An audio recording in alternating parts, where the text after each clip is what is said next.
trying to eat popcorn. What do you do with the mask? I guess you can take the mask off if you're seated inside the theater and you're not close to anybody. Is that how it's going to work? I don't know. And what happens if you're on the aisle and someone who's sitting in the middle of the row wants to get up? So you've social distanced, but now you've got that awkward way to climb over you, and you're hitting knees. Yeah, yeah, they're dropping popcorn on you. Well, along these lines, have you seen the video that's gone viral of the guy who's sitting at the blackjack machine with the mask on smoking a cigarette? No, I didn't see that. So apparently he's somehow figured out a way to get the cigarette in the side of the mask so that it's in the corner of his mouth, and he's smoking it that way without taking his mask off. It's pretty funny. I said this yesterday, we need some sort of... Didn't they have this in Japan? Didn't somebody tell us that in Japan they have some sort of mask that allows you to either open a flap or something so you can eat and then close it up again? We got to get those. That's gross. Then you got to wash it after every time. I know. There's no good way to do it. And then in the summer it's hot with the mask on. In the winter it'll be okay. You're walking across the Michigan Avenue Bridge on a windy, freezing day with the mask. It'll be a welcome addition. Yeah, I'm already working on something called the mask warmer. So it's sort of a heating element inside of the mask that will keep your mouth. I think there's $1 million idea there. There you go. Well, not anymore. You just gave it away. There are idea people, and there are people who put the ideas into action. That's and right. I don't put anything into action. And we'll see if Grzanich comes out with that this year. I think he's just an idea guy. I was talking about where you're sitting in the theater. Did you hear about this, that they've done some research, and if you do go on a plane, and I guess this makes sense, that the window seat is definitely, they have found, the safest. That is the best place to sit on the plane. The window seat, better than even, assuming there's nobody in the middle seat, you're still better off in the window seat than the aisle seat, according to studies. Kind of makes sense. Yeah, it does. Yeah, you'd think so. Hey, the Botanic Garden is also opening in Glencoe. I think they're open already, aren't they? Yeah, but you have to reserve a spot. You have to reserve a time. What? You can't just go walking through there? No, and I went on their website because I wanted to find a time to go there. The perimeter walk is open, as I understand it. And I tried dates through next week, and everything was they say it's sold out. It's actually free admission, but it's you have to have a ticket. You have to have a reservation. So you can't ride your bike up there through the I don't know trail? about bikes. Yeah, I don't know about that. But let's see. It says here, visitors must register for timed entry. Yeah. Admission is free. Go to chicagobotanic.org. Buildings will be closed. The path goes past the North Lake and offers views of the Japanese garden and close-ups of spring blooms. They've reopened with access to the 2.3-mile loop of the garden, which allows for safe social distancing. If you're outside, we're going to have a lot of problems when the bad weather hits, because right now you can dine outside and feel relatively safe, do a lot of things outside, and they say that's okay and preferable.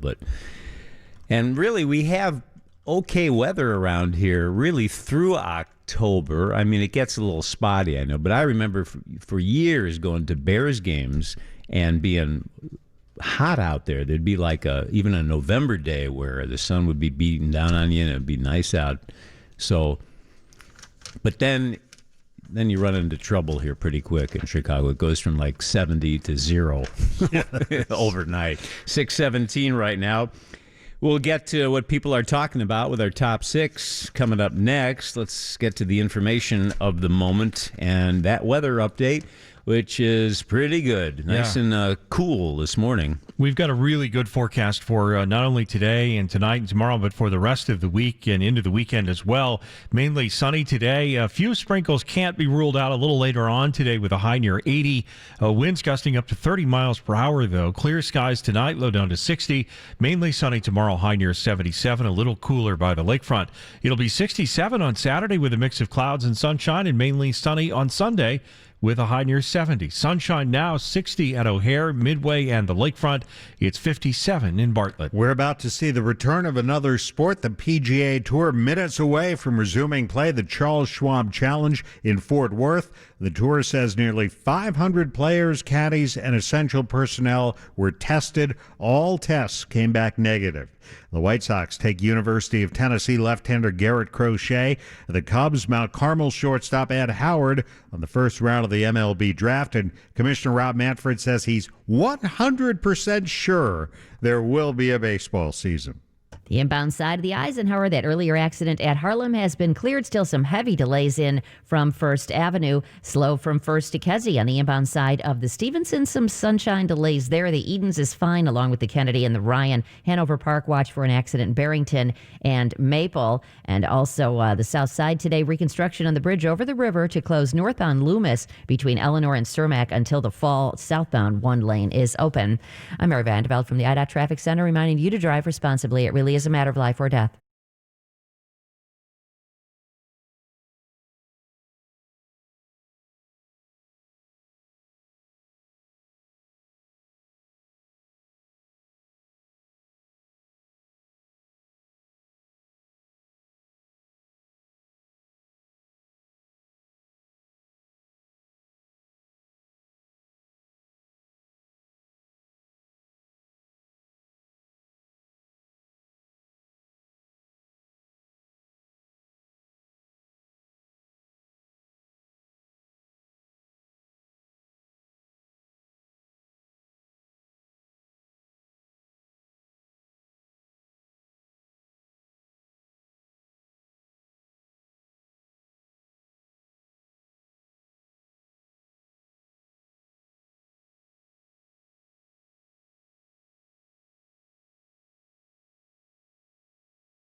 If you're looking to buy a new home or refinance your existing one, you need to call Team Hochberg, your trusted local mortgage professionals.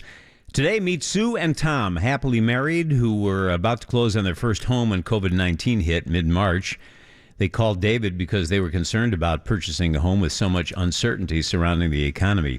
David answered their questions, assured them Team Hochberg would cancel their loan if they didn't feel comfortable purchasing it this time, and recommended they talk it over and call him back in the morning.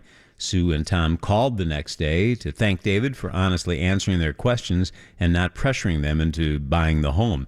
If you're purchasing a home and would like to work with a lender who will always look out for your financial best interest, especially during these challenging economic times like Team Hochberg helped Sue and Tom, call 855-56-DAVID or go to 56david.com. And you can hear David on Home Sweet Home Chicago Saturday mornings at 10 here on GN. Homeside Financial Equal Housing Lender, NMLS 112. 601-240-61. A local family handed a licensed public adjuster their $5,000 insurance check to fix a leaky roof, and then nothing got done. WGN TV investigates tonight at 9. Good morning. Good morning. Good morning. Well, good morning, everyone. Now the Top 6 at 6 with Bob Sirott on WGN Radio.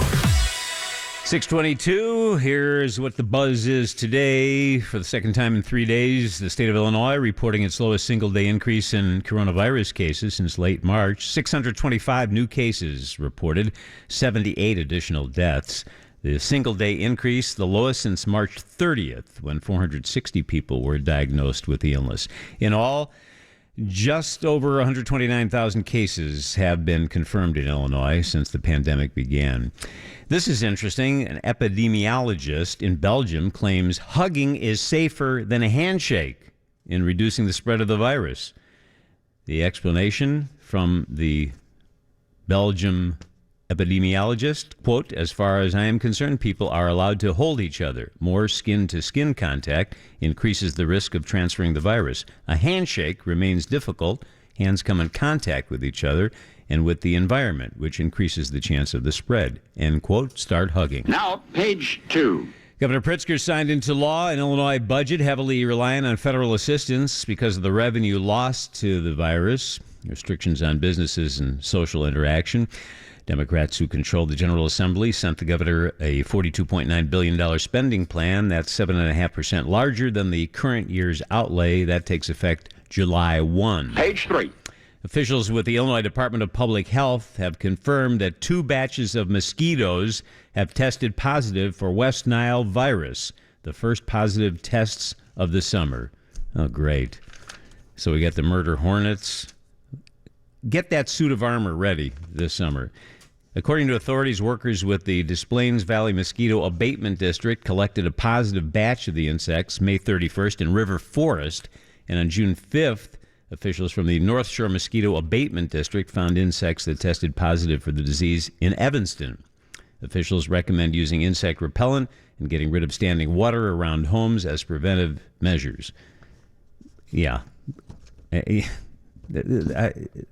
walked around my house yesterday. It's like I'm in the middle of a lake with all the rain we've had. Mosquitoes are often more active early in the morning and at dusk, so if you're outside of your house at those times, long sleeves and long pants are recommended. Page 4. Amazon announcing it is pausing police use of its facial recognition software for 1 year following nationwide pressure on tech companies to address potential bias. Amazon did not specify a reason for the decision. Racial injustice, though, of course, has been at the forefront of ongoing protests. To whom it may concern. Starbucks is closing up to 400 company-owned locations over the next 18 months, while also speeding up the expansion of convenience-led formats, they say, such as curbside pickup, drive-through, and mobile-only pickup locations. Starbucks says the moves are being driven by changing consumer behaviors that have shifted because of the pandemic. While the company will close up to 400 locations, it still plans to open about 300 new stores in its current year, down from the original goal of 600. Starbucks says U.S. store portfolio transformation includes the expansion of new Starbucks pickup stores in dense markets, including Chicago, New York City, Seattle, and San Francisco. What did I see about Starbucks and what may be prompting all this? They expect to lose more than $3 billion in revenue in its fiscal third quarter because of the coronavirus. But they say the disruption to business should subside through the rest of this year. Stand by for news. And we had a bit of controversy yesterday between 8:30 and 9 in the morning when we talked to the Fraternal Order of Police President John Catanzara. He shared his thoughts on police reform, and I think this was one of the things that really set people off in different directions. I asked him what he thought about the police who were joining protesters, kneeling, praying, and marching, and this is a little bit of what he said. I've made it very clear to the members of Lodge 7 that that has no place for our members that is contradicting to our Constitution as a lodge, and it definitely deflates anything remotely associated with fraternalism. And as such, any member of Lodge 7 who is going to take a knee and basically side with protesters while they're in uniform will subject themselves to discipline in the lodge, up to and including expulsion from Lodge 7. So you would argue as somebody who's siding for justice and fairness for all? What you do on your time is your time. When you're doing it in a uniform, you are representing the police department, and as such, you are representing yourself as a member of Lodge 7. So, yes. John Catanzara, he was a police officer for 25 years before he was elected to be the Fraternal Order of Police president. Well, now that I'm Mr. Controversy, that got played here on WGN News yesterday and on other programs, and WGN TV played that, and we got a ton of feedback. And a little later this morning, between 8:30 and 9, we'll read some of the emails and texts we got. And the conversation, I mean, at one point, it kind of went off the rails a little bit, and it was interesting to get your reaction to it. So we'll share that with everybody after 8:30 this morning. But yes, I am mentioned frequently now when people are talking about Bill O'Reilly, Rush Limbaugh, Morton Downey Jr., Bob Sirott, being Mr. Controversy. That was, I mean, I expected an interesting debate, and Lord knows that nobody loves Chicago cops more than I do, but as I said yesterday during that conversation, I've come around to the belief that maybe it is more than just a couple of bad apples. And there is no question that most of the police officers are tremendous and do great work all the time, and they're fair and decent.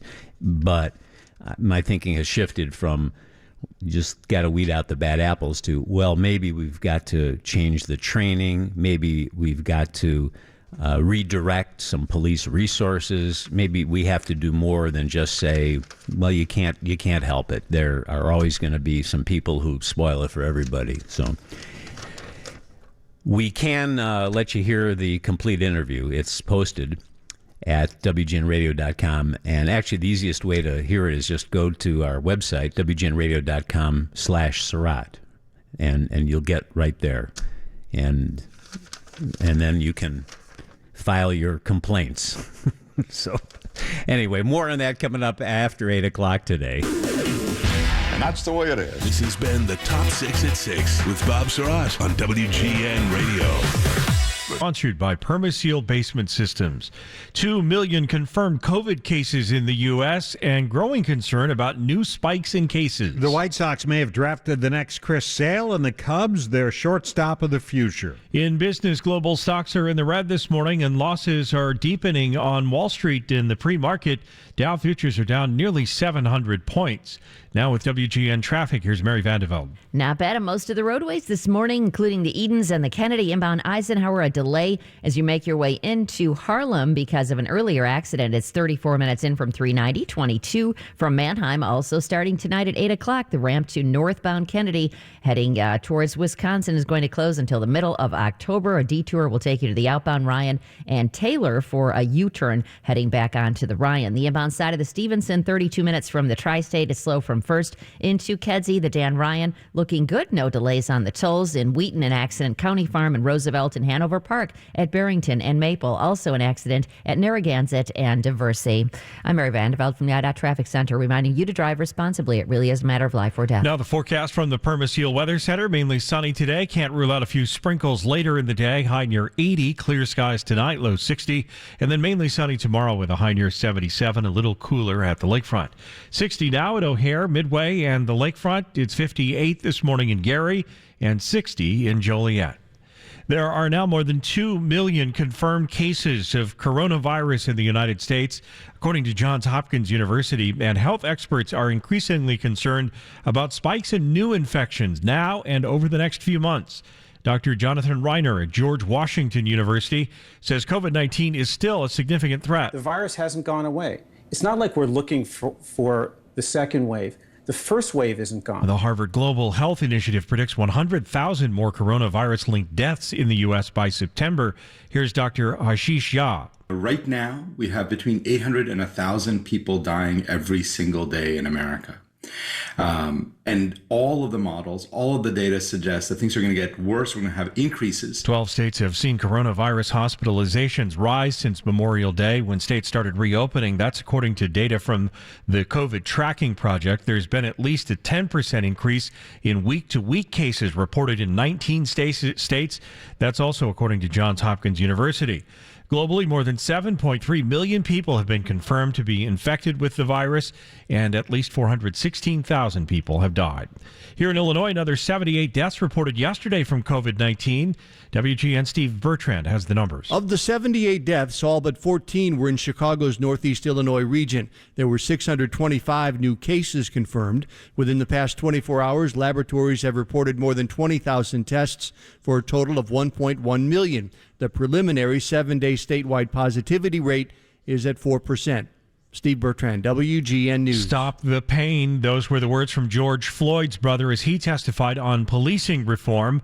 Philonise Floyd told House lawmakers yesterday he wanted to make sure George wasn't just a face on a T-shirt or another name on a list. I couldn't take care of George that day he was killed, but maybe by speaking with you today, I can make sure that his death would not be in vain. When asked what he wants the world to hear, Floyd says, stop hiring corrupt police officers. The family lawyer also testified at the hearing yesterday. Another cop reality show is over. A&E has canceled Live PD a day after cops got pulled and only hours after the host promised it would be back. The network says there's no path forward for the show the way it is now amid all of the protests. Executives will be meeting with community leaders and police to see if there's a new way to tell those stories. We're learning more about the death of an off-duty Chicago police officer, apparently from carbon monoxide poisoning. Officer Shu Meng and his wife were found unresponsive inside their Albany Park townhome Tuesday night. Both were rushed to Swedish hospital where Meng died. His wife remains in critical condition. Source tells WGN a car in the attached garage had its engine turned on but was out of gas. Autopsy results have not come in yet. And a Wisconsin man is facing felony charges after trying to write his name in the grass at Miller Park in Milwaukee. Keon Lambert allegedly broke into the park, stole a tractor, and tried to shave his name into the infield.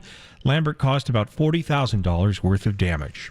Now with WGN Sports, here's Dave Ennett. Garrett Crochet's junior year of college and Ed Howard's senior year of high school didn't go as planned. Crochet only able to pitch one game for Tennessee before the rest was canceled.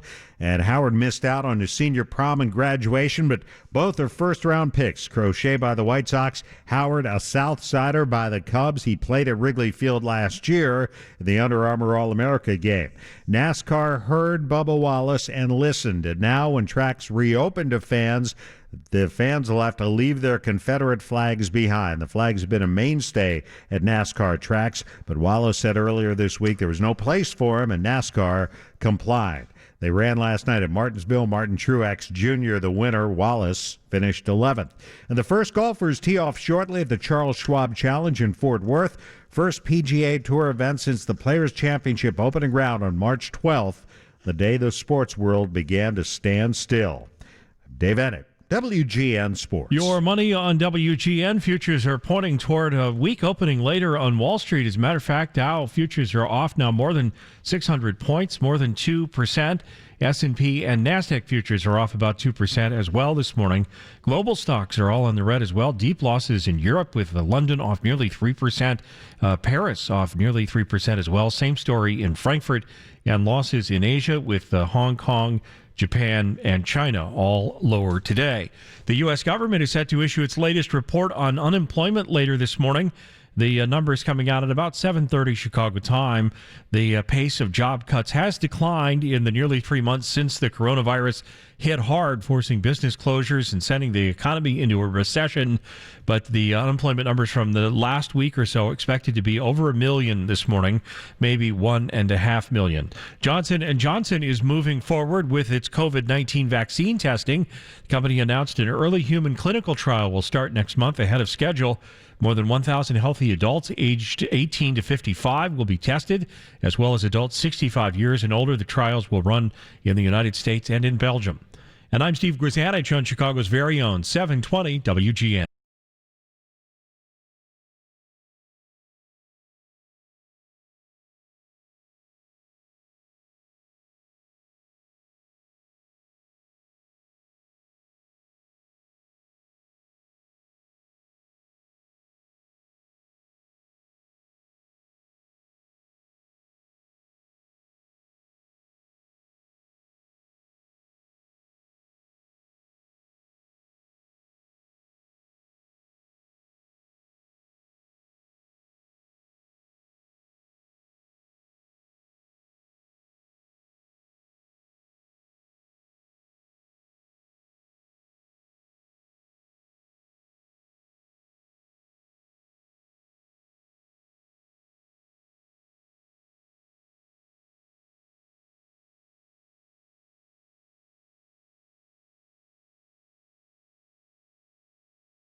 Good morning, 6:38, and every Thursday at about this time we play our Name That TV Tune game.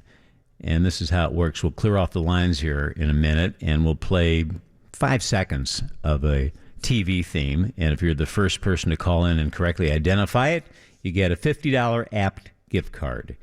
And I think this one is going to definitely sound familiar, but you may have trouble placing it. You ready? All right, pay attention now.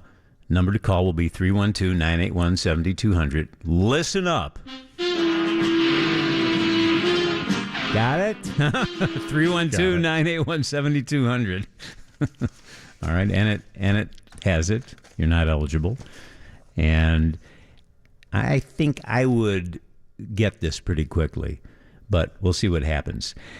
That $50 gift card is from Apt, family-owned since 1936. Apt offers free same-day delivery on thousands of items and curbside pickup. Visit apt.com today. They've been open. I wonder if they have resumed their cookies. They would bake fresh cookies there and offer them on the weekends, I think. Those are the best. I wonder if they're doing it. Chocolate chip cookies. We had a lady who made them came in one morning. Oh, is that right? Yeah. They were good. I wonder if because of the pandemic they stopped doing that. That would be a shame. My wife always wondered why I wanted to go shopping with her when she wanted to go to Apt on the weekends. All right, let's find out what we got going here. First person through to win the opportunity to guess, anyway, is Lyle from Elk Grove Village. Name that TV tune. What was the theme, Lyle? Get Smart. Ding, ding, ding. Absolutely. Get Smart, created by Mel Brooks and Buck Henry. Interesting little tidbit about this theme. I'll tell you in a second. Want to hear a little more of it? Go for it. All right, here you go.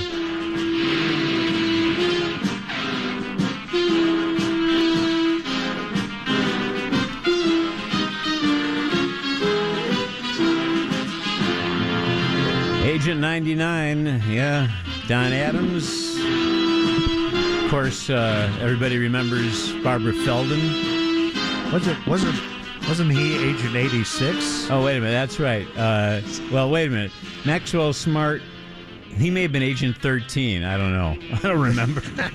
I can't get. I don't know. Lyle, do you remember? I do not. The show. Let's see. And there was a movie also in 2008, but everybody remembers the TV show. It ran from 1965 to 1970. And He was 86, by the way. He was Agent 86? Yes. Don Adams? Yes. Guys doubt me. And let's see here. There was an interesting tidbit I wanted to tell you about the theme. Oh, yeah. The theme was written by a composer and arranger by the name of Irving Samanthri, and we don't know much about him except, and this is the interesting thing I thought, he had a famous brother. You remember Bill Dana? Yep. Bill Dana's real name was William Samanthri, and Bill Dana was Jose Jimenez on the Steve Allen Show and did some comedy albums. And now you know the rest of the story. All right, Lyle, you get the app gift card. Thank you. Sounds like you're on the road. What are you doing this morning, Lyle? Driving to work. What do you do? Operations manager. For? Amazon. Oh, really? Okay. How's business? It's there. You work in one of the warehouses? Correct. Those are the biggest structures I've ever seen in my life. Which one do you work at? South of Chicago. Well, everybody's been shopping online these days, so I know you've been able to work through the pandemic.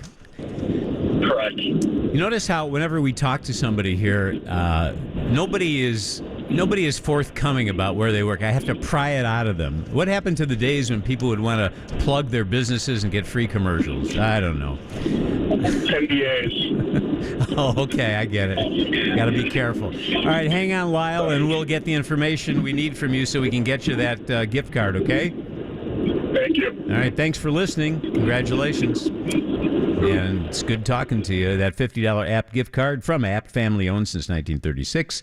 And they do offer free same-day delivery on thousands of items and curbside pickup. Check it out. All the info is at apt.com. Missed it by that much. Thank you. Sounds like we had a bad shoe phone connection here. That's right. Remember that? Uh-huh. And, well, he had a catchphrase. He was a stand-up comic, Don Adams. Would you believe? That was it. Would you believe? Would you believe? Yeah, he had comedy albums back in the day. We were talking about masks that would allow for maybe eating or drinking something while you're wearing the mask. And someone texted us a great idea, and they're actually wearing this mask. There's a picture of a guy, and we'll have to get this on WGNradio.com. This is funny. The mask, it looks like the top part of blue jeans, and the zipper is in the mask. That would be the fly part. That's right. With the snap. Yeah. So you snap the mask on. You know, you got the little button at the top, and then this guy sent me a picture of him drinking. It's probably a beer in the second picture where he has opened the zipper and he's enjoying a beverage. So is that your idea, Steve Grzanich? Yeah, no, that was not the one. This is perfect. I could make these easy. Oh, this is awesome. Okay, Mary, you got something to do today now. When you get off of work. 6:45 right now, and it'll be a good day to do something outside today. Let's get the update on a few things, including the weather report. Steve. Yeah, we're going to see plenty of sunshine today, Bob. Just a threat for a few sprinkles later in the day. High near 80 with gusty winds out of the west at about 30 miles per hour. Clear skies tonight, low down to 60, then mainly sunny tomorrow, high near 77, and a little cooler by the lakefront. 60 now at O'Hare, Midway, and the lakefront. In Morris this morning, it's 57. University of Tennessee left-hander Garrett Crochet, Mount Carmel shortstop Ed Howard, the first-round picks of the White Sox and Cubs, respectively, in last night's first round of the draft. The first golfers tee off momentarily at Colonial Country Club in Texas. Tiger Woods isn't there, but most of the other big names are. No spectators, though. And some NBA players are reportedly expressing misgivings about the plans to have them sequestered in Orlando when play resumes next month. ESPN reports some 50 players have been talking, concerned about being isolated with no visitors till after the first round of the playoffs. Seeing a couple heavy delays this morning. It's kind of odd. The inbound Eisenhower 40 minutes in from 390-28 for Mannheim, but this is due to an earlier accident at Harlem. So it's slow in from Wolf. Inbound Stevenson is jammed out because of an accident at Harlem that is off to the side. It's up to 36 minutes now in from the Tri-State. Rest of the expressways are in good shape. In Hanover Park, an accident in Barrington and Maple, and Wheaton, an accident at County Farm and Roosevelt. I'm Mary Vandeveld from the IDOT Traffic Center, reminding you to drive responsibly. It really is a matter of life or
You got to have a mask when you're out and about these days. Face coverings are the new norm, and the kind you use matters. Not all offer the same protection, and we all want the best protection from dangerous particles and bacteria. Well, a highly recommended consumer covering, Boomer Naturals 30-day, 30-use protective face cover. It comes in sizes for adults and kids. It's made with 3 cloth layers infused with nanosilver technology that can reduce particles getting to your nose and mouth. A lot of studies show how effective that is with face coverings. They're very comfortable, easy to breathe with them on, easy to speak with them on. It's made for breathable protection even for those with sensitive skin. These face covers can be used up to 30 days. You just hand wash with soap and water at the end of each day, and you're all set to go. Not expensive at all. Boomer makes them very affordable, less than 30 cents a day. That's all. You can order at boomernaturals.com, and if you use the code BOB20 at checkout, you get 20% off. You also get free shipping and handling if you spend $50. Boomernaturals.com. It is 6:49 right now. Also, want to remind you about the Triple Play. Everything you need for a trip to the grocery store. It's the Triple Play Grocery Giveaway, sponsored by Boomer Naturals in Greenberry. And this week's winners get a $150 gift card to Jewel Osco, courtesy of Greenberry, a family pack of face covers from Boomer Naturals, and a 3-month supply of Greenberry cereal. Our 4th winner in the Triple Play is Doug Shane of Wheaton. Congratulations, Doug. Subject to verification. Listen tomorrow. John Williams has another winner between 9 and noon. And if you want to be eligible, just go to WGNradio.com/contests, and you'll have a chance to win a $150 Jewel Osco gift card, a family pack of face covers from Boomer Naturals, and a 3-month supply of Greenberry. WGNradio.com/contests. It's sponsored by Greenberry. Healthy cereal for your family, available at Jewel Osco and Boomer Naturals. Remember to order now at boomernaturals.com and use that code at checkout to save 20%. The code is BOB20. It's 10 minutes before 7 o'clock right now. And I was looking at the information about who the Cubs and Sox picked up in the draft. And the Mount Carmel shortstop that the Cubs got, he actually wanted to go to the White Sox, didn't he? Didn't he grow up a White Sox fan? Grew up a Sox fan. He's also developed a close relationship with Tim Anderson, the White Sox shortstop. Played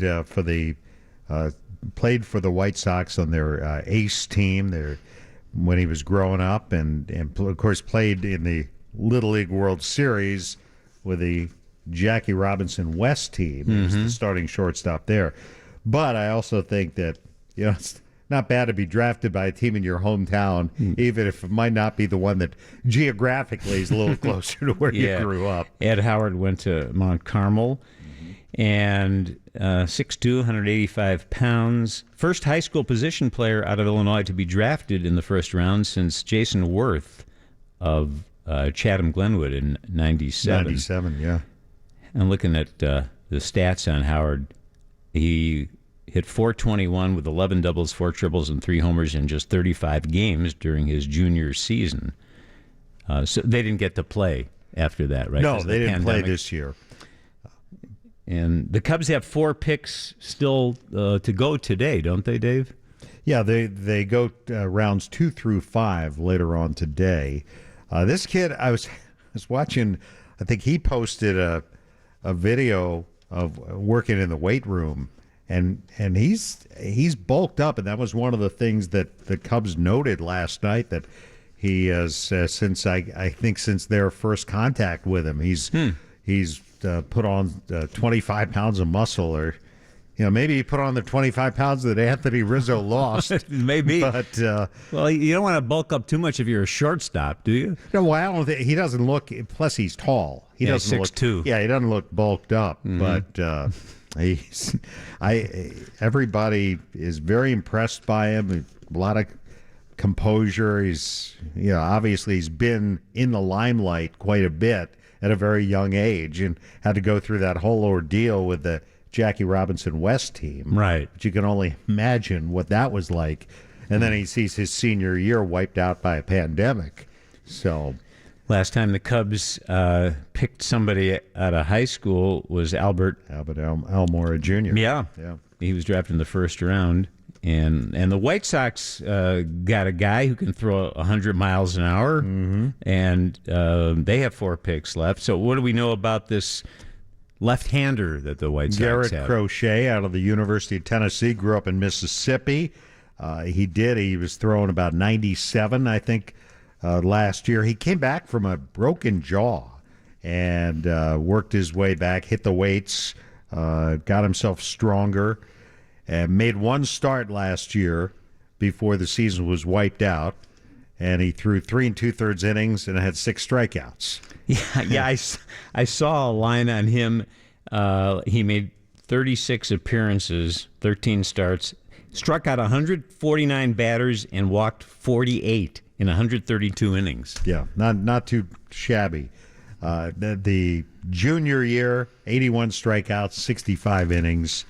And a lot of people are comparing him to Chris Sale. And let's face it, if he's even a fraction of what Chris Sale is, although he's had some health issues lately, then the White Sox are going to be in pretty good shape.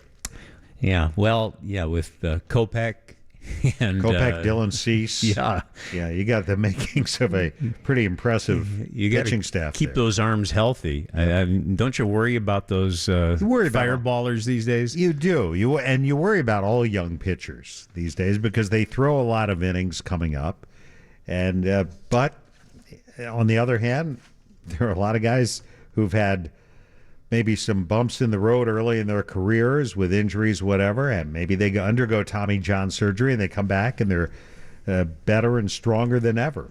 And how was it that back in the day, guys like Fergie Jenkins, Bob Gibson, they threw so many complete games, so many innings, never had a sore arm?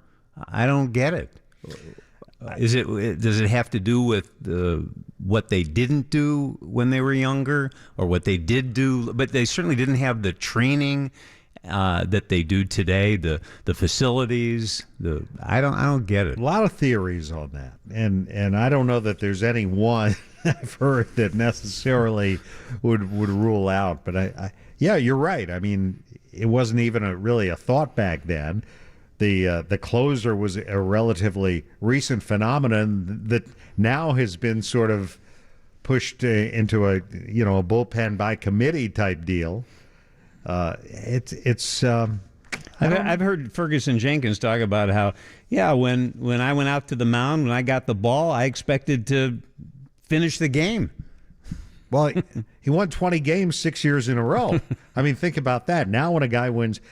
Most pitchers don't have the opportunity to win that many because they're going to get shut down at some point. Yeah, because of the closer. Yeah, I know. Or when they're young, they won't. They'll hit their innings limit, and that'll be it. Just looking at the stats on Fergie Jenkins, I mean, it's just crazy the number of innings guys pitched back in that era, and you look at the number of complete games, and that will never happen again, will it? I mean, and the Sox had some guys like that too back in the day, obviously, didn't they? I remember, and guys would pitch sometimes on 3 days rest. Remember? Oh, sure. Well, Wilbur Wood certainly. Yeah, Wood. He's a knuckleballer. Yeah. And for those who remember, like Early Wynn, he pitched so many. I don't know how many innings that guy pitched, and never a sore arm.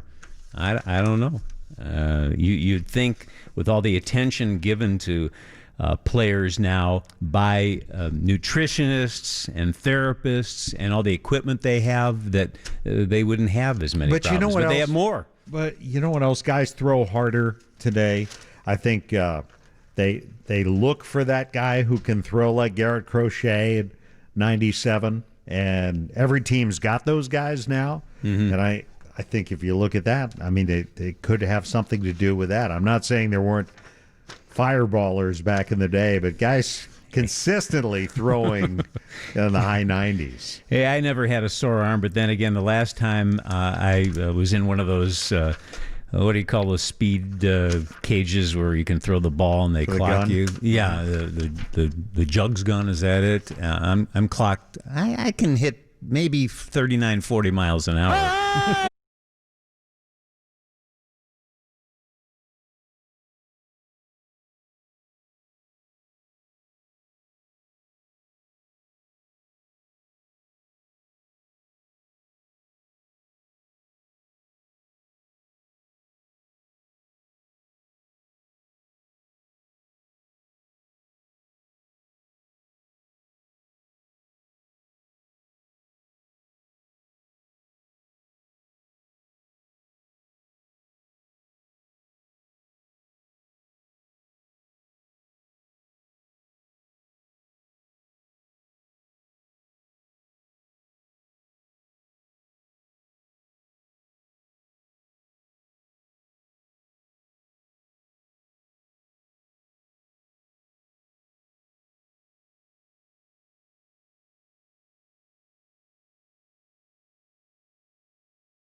$2.11. The White Sox and Cubs do some drafting. In business, global stocks are lower and U.S. futures are pointing toward big losses at the open on Wall Street this morning. Dow futures are off nearly 2.5%. S&P futures are down nearly 2%. Now with WGN Traffic, here's Mary Vandeveld. And traffic is sponsored by CVS. Watch for some delays traveling inbound on the Eisenhower because of an earlier accident at Harlem. It's still slow in from Mannheim, about 34 from 390 and 22 from Mannheim. Heavy delays from First up to into First Avenue, with an accident on the inbound Stevenson after First. It is off to the side, but 34 minutes in from the Tri-State and 42 in from 355. No backups on the Edens, the Kennedy, or on the Ryan. In Bensonville, an accident. Bussey and Mark. In Wheaton, an accident at County Farm and Roosevelt. CVS Pharmacy delivers. And right now, to meet the needs of the current health situation, they're offering free 1 to 2 day delivery of prescriptions and other store essentials. Visit CVS.com or call your local CVS Pharmacy to get started. Restrictions apply. I'm Mary Vandeveld from the IDOT Traffic Center, reminding you to drive responsibly. It really is a matter of life or death. Now the forecast from the WGN Chicago Weather Center. Here's meteorologist Morgan Kolkmeyer. Easy start this morning. Dry conditions, sunshine expected through your morning with temperatures in the 50s and 60s. We make it right around 80 degrees for a high temp this afternoon. Normal for this time of year is 78, so we're very close to that, maybe a couple degrees warmer today under a mostly sunny sky. West winds 10 to 15 this afternoon, gusting as high as 30 miles per hour, and we'll see a sprinkle or two possible in your late day, early evening. Otherwise, pretty dry and quiet. Overnight, mostly clear with a low temperature around 60 degrees. Tomorrow, lakeside low 70s, inland upper 70s with more sunshine. From the WGN Weather Center, I'm Morgan Kolkmeyer. Right now in Chicago, we have sunshine, 62 at O'Hare and Midway, 62 at the lakefront as well, 60 in DeKalb this morning and 61 at Michigan City. District 211 is investigating a teacher at Palatine High School after making a post that students and parents say is racist. The since-deleted Facebook post equates the term white privilege to the N-word. The teacher went on to say people who think America is racist have been hoodwinked by the liberal establishment. School officials have responded to the post by denouncing racism and discrimination, but current and former Palatine High School students are calling on the teacher to be fired. In a statement, District 211 says in part that they've opened an investigation after learning about the post, and that once it is complete, it will follow up with the appropriate measures. The school district went on to apologize for any hurt caused by the post, says the comments by the teacher do not reflect the values or principles of District 211. Mayor Lightfoot accusing a Chicago alderman of leaking audio of a heated conversation between the two.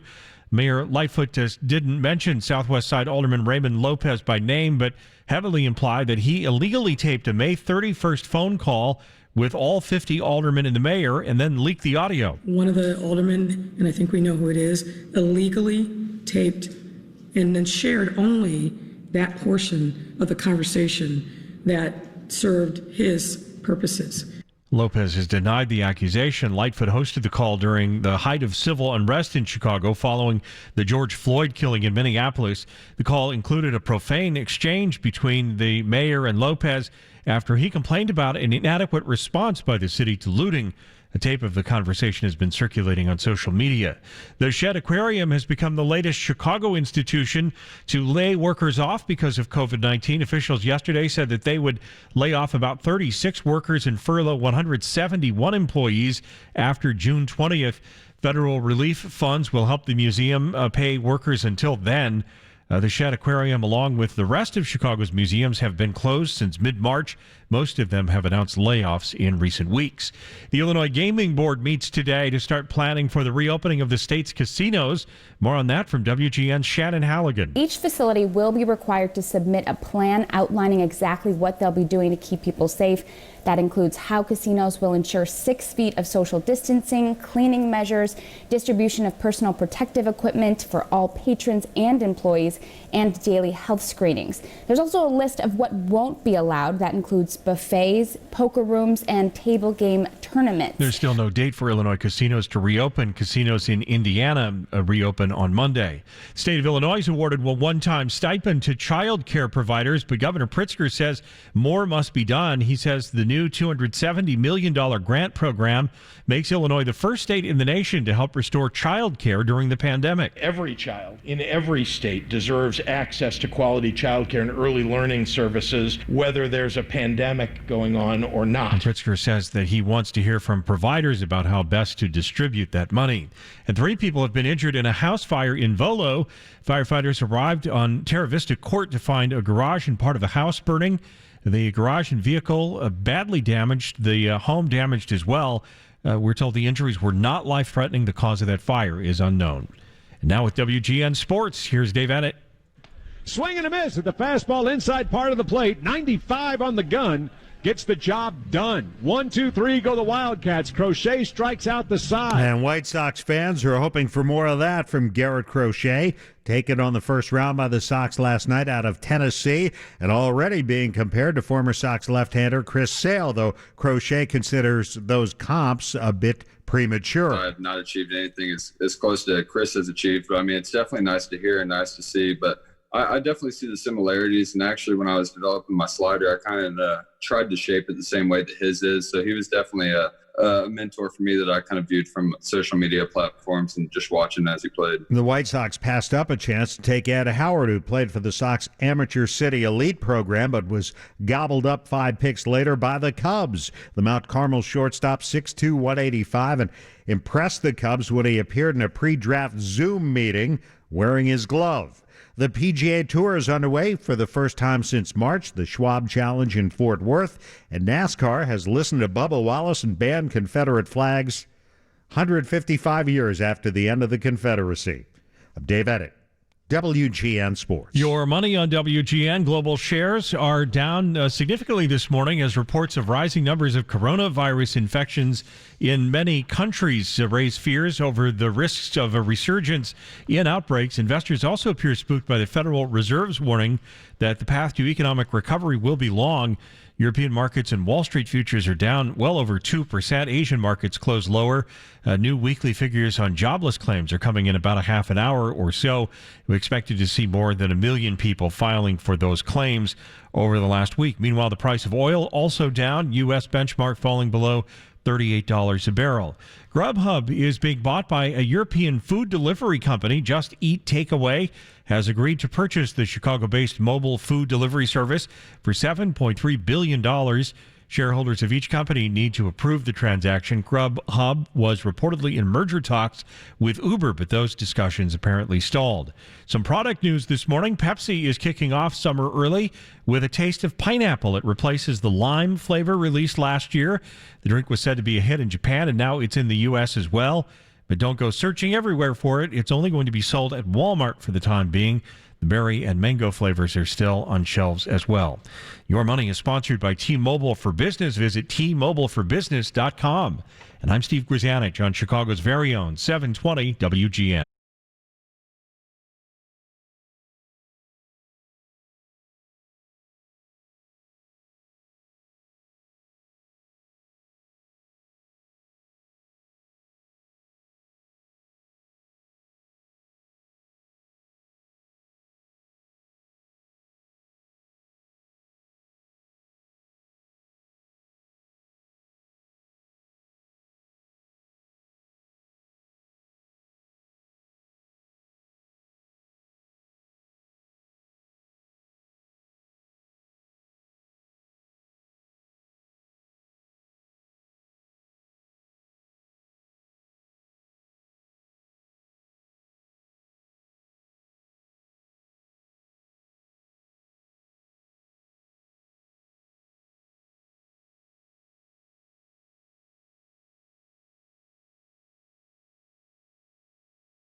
You've got a great day today. I can see clearly now the rain is gone. Yes, you can, Johnny Nash. I can see all obstacles in my way. I never liked that record, but sounds good today. Gone are the dark clouds that had me blind.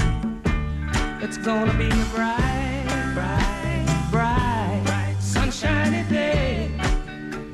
Let's open up the Bob Sirott mailbag here at 11 minutes after 7 o'clock. Catch up on some listener feedback. A number of people commented on our discussion early yesterday morning about bird feeders and bird seed. We were talking to Orion Samuelson about it. And I mentioned that I was trying to attract blue jays. Last year, I saw a blue jay kill and eat a baby cardinal. They're pretty, but they're no fun. Really? Never heard of that. Wow. Wild Kingdom. Let's see here. Delco Premium Bird Feed attracts all birds, no waste. And this comment from Iowa. Blue jays are a sucker for peanuts in the shell and out of the shell. We have a separate feeder that squirrels can't get to, just for blue jays. But the nuthatches and the occasional woodpecker will enjoy what we offer. Thanks to Ken for that message. And then people are still sending us messages about their favorite hot dog stands. We were talking about this the other day. In the 60s and 70s, Mike's was great at 33rd and Aberdeen. Henry's Hot Dogs at Ogden and Austin in Cicero is my favorite. And I remember yesterday we were questioning, I don't remember how this came up, a Michael Jordan bowling ball. I guess somebody had that and wondered if it was worth anything. Was that it? Yes. I don't recall. But anyway, got this note. After the Bulls run, Michael Jordan started a venture with Brunswick Corporation. It was The Michael Jordan Golf Center in Aurora, loads of fun, but it was short-lived, and plans for expansion ended with the emergence of Tiger Woods as the new star in golf. Maybe this explains the MJ bowling ball. Well, yeah, I don't remember that, but there's a Michael Jordan bowling ball out there. We're going to play our Trash or Treasure game later today, and this is where you can call in, and our expert, Scott Beatty from AU Sports up in Skokie, can tell you if your old sports memorabilia is worth anything. And a lot of people have been cleaning lately during the pandemic and wondering whether they should throw out some ticket stubs or old autographs or what have you. And you can get the answer from Scott after our 7:30 news this morning. You can call in, tell us what you got, and Scott will tell you if it's trash or treasure. I keep putting off thanking your show for the moment of fun we all had when you did the Blue Angels flyovers. Loved it. Thank you. Oh, yeah, we did simulate that here, didn't we? I think the day after they did that, for anyone who missed it, we asked the Blue Angels to do it again just for us in the morning. And through the magic of radio and the theater of the mind, we did it. And then so many comments about our interview yesterday, or fight, whatever you want to call it, our debate with the president of the Fraternal Order of Police. And this comment reads this way: "It's unfortunate that he is choosing to take that stance, how blind he is." Well, we got comments on both sides, and we'll share more of those with you and play back a little bit of that interview between 8:30 and 9 this morning. And let's see here. What else we got? Got an actual letter. I love getting actual mail here. WGN Radio, 303 East Wacker, Chicago 60601. Hi, Bob. Glad you're on in the morning. Like listening to an old friend. So comfortable during these really trying times. What if during your Zen time, for people to relax, you play some classic rock that leads into the Zen? I mean, tunes like Youngbloods Get Together, Dave Mason's Seasons, Roseanne Cash, The Long Way Home. Anyway, all the best. Sincerely, Karen from Oak Park. Appreciate that, Karen. And got a couple of other comments about music here, including this one. Just a heads up, songs have been recorded since the 70s in case Bob wants to expand his playlist. Ouch. And did you hear about New Zealand lately? I mean, they're out of this pandemic crisis, and got a message about that. I understand the statistics in New Zealand are pretty remarkable. Can you report on that? Yeah, we have reported on that, and I guess what they did there was just early on, they closed up everything. Steve Grzanich, do you remember more about what they did? Because they were early to take action, and I heard the other day that they're completely open again in New Zealand. Yeah, they shut down travel completely from everywhere.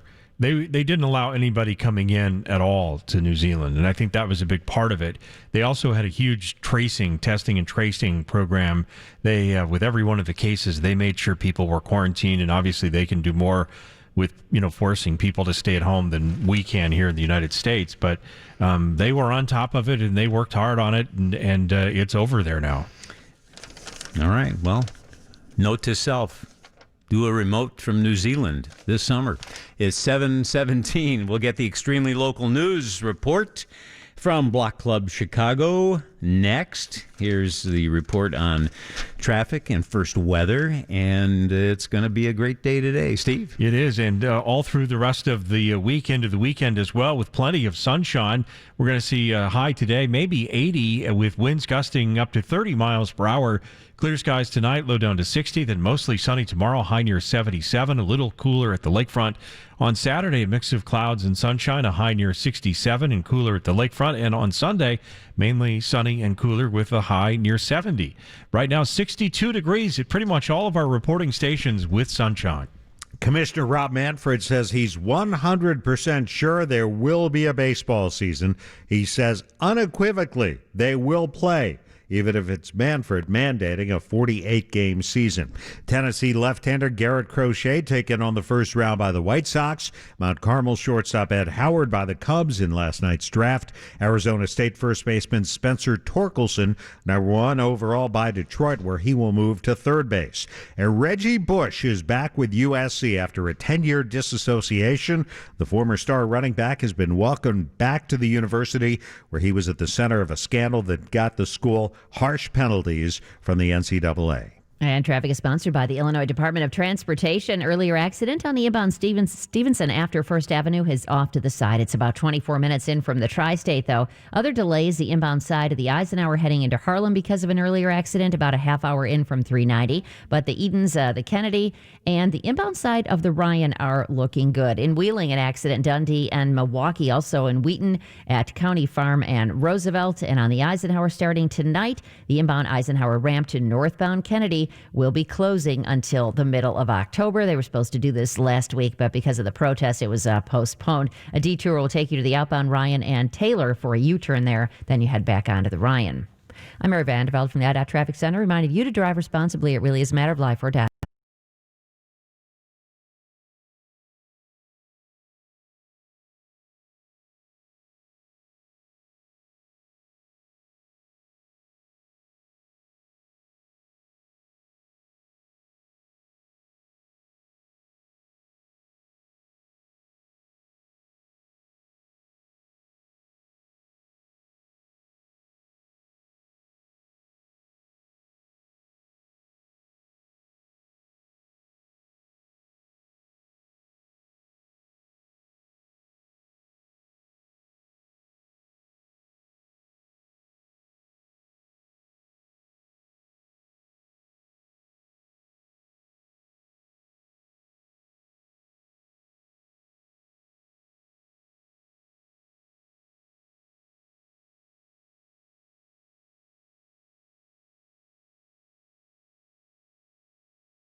At Midwestern University, healthcare education is what they do. Their campus in Downers Grove features 6 colleges and 12 degree programs. Here you will benefit from hands-on training, expert faculty mentors, and patient-focused programs. You'll also learn side by side with students in other health professions, modeling the team approach to the 21st century healthcare practice.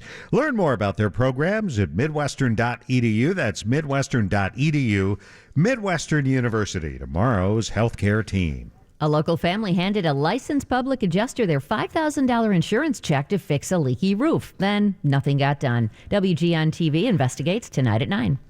Good morning, 721. A couple of messages that I meant to get in here. And by the way, if you want to have some feedback read on the radio. We look at everything, and then time permitting, acknowledge some on the air. You can text us at the same number you call, 312-981-7200. 312-981-7200. Email is bobshow@wgnradio.com. We were talking with Orion yesterday about the sweet corn, and we did get a message about Twin Gardens corn. You can still buy it at Jewel, $3.99 for 5 years. And then another tip for attracting blue jays in your bird feeder says here, tell Bob to use peanuts. Okay, duly noted. Now we can move on to Jen Sabella from Block Club Chicago, get some extremely local news. Hi, Jen. How you doing today? Good morning, Bob. I'm pretty excited about that bird feeder tip. Oh, you want to get some blue jays? Yeah, it'd be great. We have some pretty robins out there. Yeah, they were singing this morning. Yeah, watch out for those cardinal-eating blue jays, according to one of our listeners. I like this story about My Block, My Hood, and what they did for our city. Tell us about this. So, as you know, Jamal Cole from My Block, My Hood, My City has been doing organizing and activism work throughout the city for years. And when a lot of businesses on the south and west side were destroyed by vandalism and looting, they just didn't have the funds in hand to, put up a new thing of glass, wait around for the insurance to kick in. So he sprung into action and started a fund raising money to help fix up these businesses and get them back on their feet. They were already struggling due to coronavirus.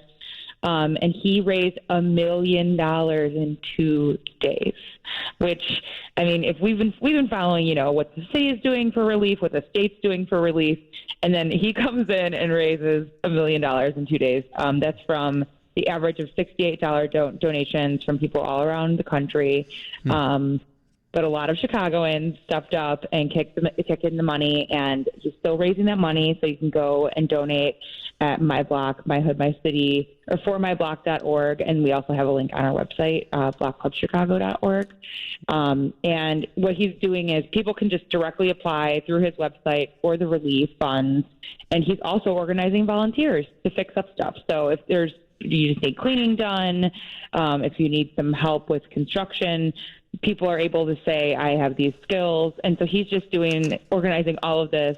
One of our reporters said he's had more than 1,500 volunteers already come forward and offer to help. So it's pretty incredible. Happy to know Jamal, and it's such a great organization in Chicago. Yeah, I read that the average donation size was $68. It's heartening. And it's a reminder there is a lot more good than bad, a lot more good people, and a lot more good being done by folks, not necessarily on the news all the time. So glad to mention that today. Now, we were talking about hot dog stands the other day, and unfortunately, a popular one in Andersonville has to close. I've never been a hot G dog, but that was kind of like. Well, they were trying to do like a hot dogs thing, weren't they? Right. So Hot G Dog, when Hot Dogs closed, two of the chefs from the line cooks from Hot Dogs opened Hot G Dog. So a lot of the recipes came along with them, and all of the people who were obsessed with the hot dogs and sausages at Hot Dogs also were very excited that this opened because they use like high quality ingredients. They get really funky with their hot dog toppings and the different kinds of sausages they use. Unfortunately, they are not reopening. They closed in March due to coronavirus. They're at least not reopening in Andersonville, which is at 5009 North Clark Street. They were not allowed to renew their lease. It sounds like possibly the marijuana dispensary next door is expanding into their location. So they are hoping to reopen maybe next year when things get back a little bit better when it comes to coronavirus. Maybe there's a vaccine. Maybe the restaurant industry has rebounded a bit. But they said it's too pricey to rent in the neighborhood. So they might be heading somewhere else. But I hope they reopen. A really popular hot dog spot, and these guys are, dedicated, and they've been doing this for a long time. Yeah, I always hate to see a hot dog joint go under. And finally, we have some news out of Wicker Park about hip hop open mic night.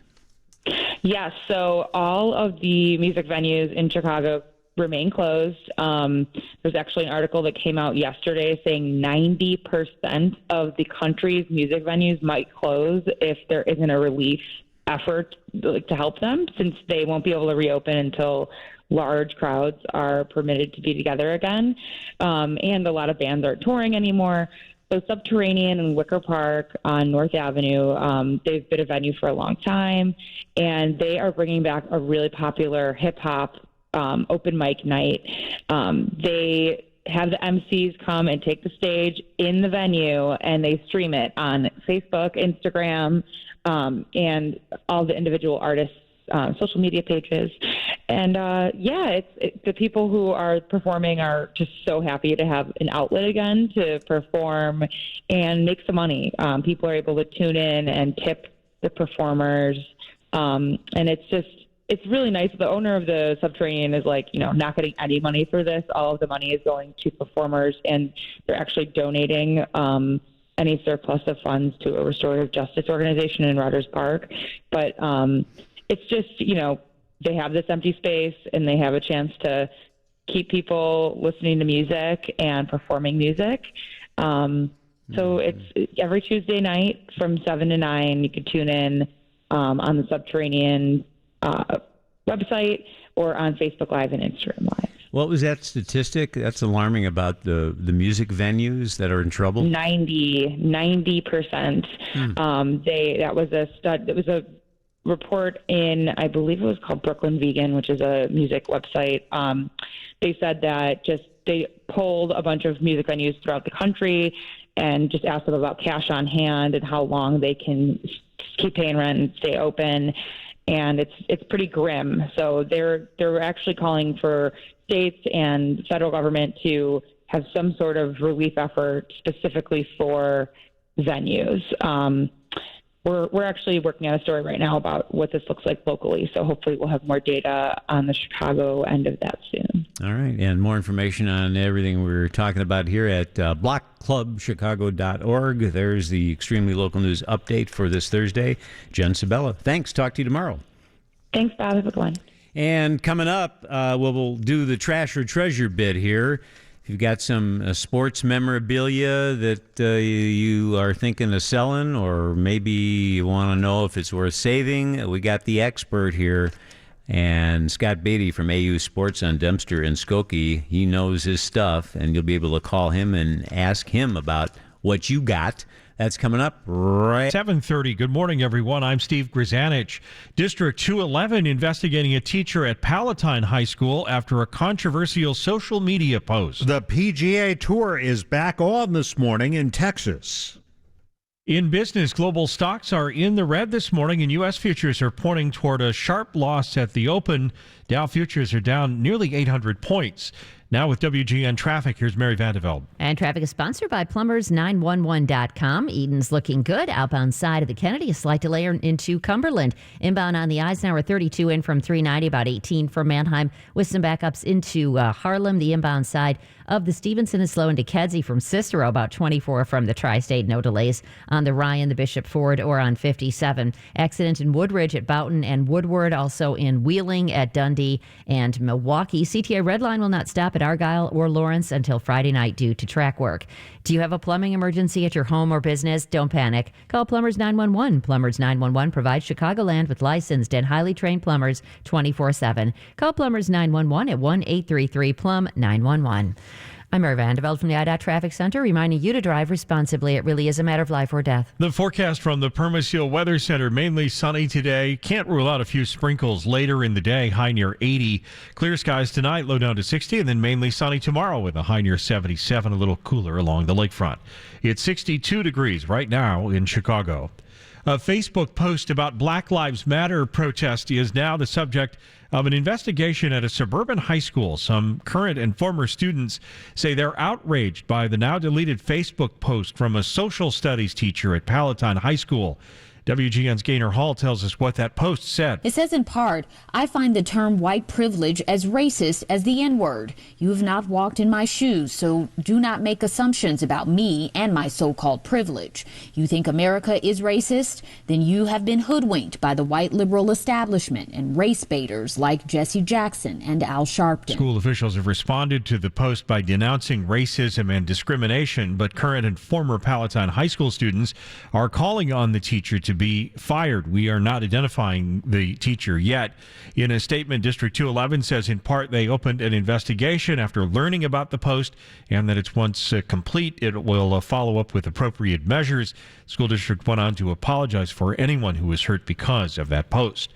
There are now more than 2 million confirmed cases of coronavirus in the United States, according to Johns Hopkins University, and health experts are increasingly concerned about spikes in new infections now and over the next few months. The Harvard Global Health Initiative is predicting 100,000 more coronavirus-linked deaths in the U.S. by September, and currently 12 states have seen coronavirus hospitalizations rise since Memorial Day. There's been at least 10% increase in week-to-week cases reported in 19 other states. Dr. Leanna Wen is a former Baltimore health commissioner. Hospital leaders, they should be preparing for the next surge now so that we don't run into the problem of not having enough masks and personal protective equipment. I mean, it was a national disgrace that we ran out last time. In addition to those 2 million confirmed cases in the U.S., more than 112,000 Americans have died from the virus in just a matter of months. New York has been the hardest hit state in the country with more than 30,000 deaths. Hundreds of thousands of Chicago residents excluded from federal stimulus aid will now be eligible for a new financial assistance program locally. Mayor Lightfoot announced the launch of the Chicago Resiliency Fund. The $5 million fund will help those experiencing hardship due to COVID-19. Those eligible for the program include undocumented individuals, mixed status families, dependent adults, and returning residents.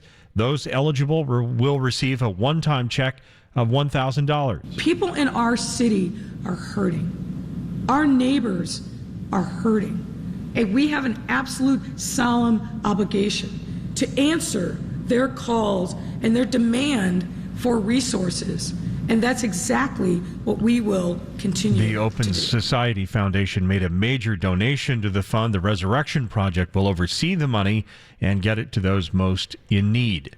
The Chicago Civilian Police Authority Agency has recommended that a police officer accused of using a homophobic slur during a confrontation with protesters last week be relieved of his powers. The Civilian Office of Police Accountability made the recommendation after video of the incident was posted on social media. In the video, the officer is seen carrying a stop sign and walking toward a police van when a traffic cone and barricade are thrown in his direction. The officer turns and yells the slur and curses at the protesters, who then shout back at him. The police department issued a statement saying it doesn't tolerate that kind of behavior. Doctors at Northwestern have performed the first ever double lung transplant on a patient whose lungs were damaged by COVID-19.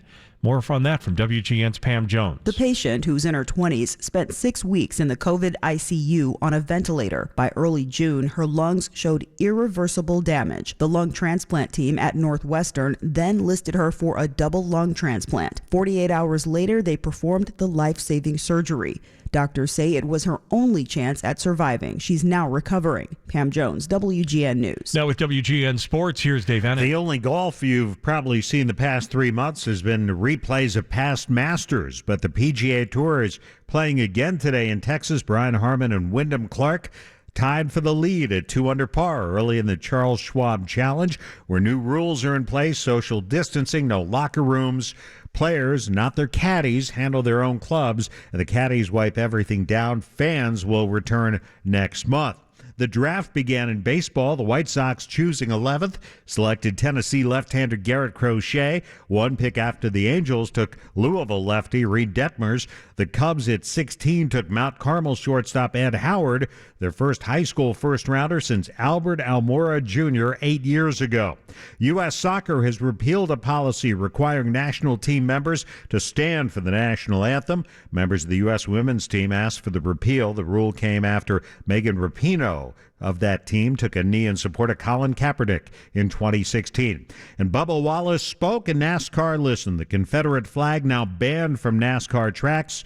Wallace, the only full-time African-American driver, had spoken up about the issue earlier this week. He finished 11th in his Black Lives Matter-themed Chevrolet in last night's race in Martinsville, won by Martin Truex Jr.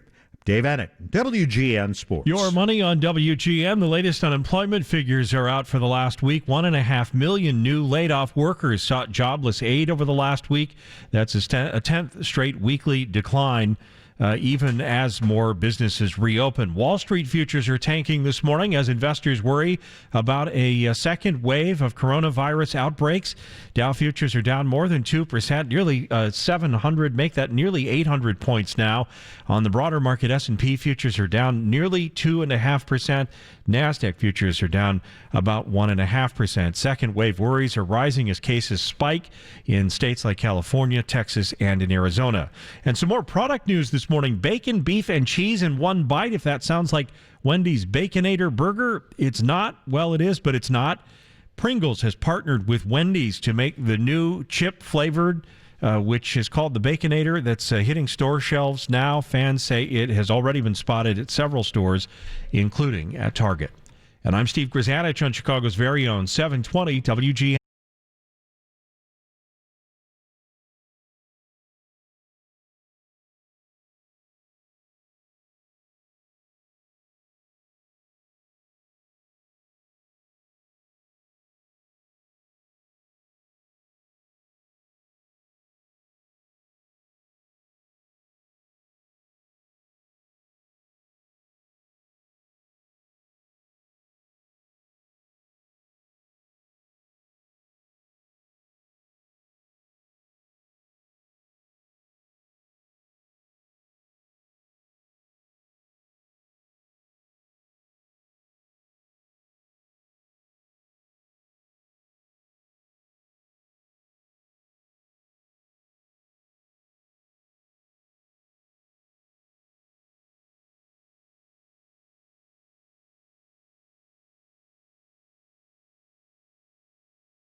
It's 7:39.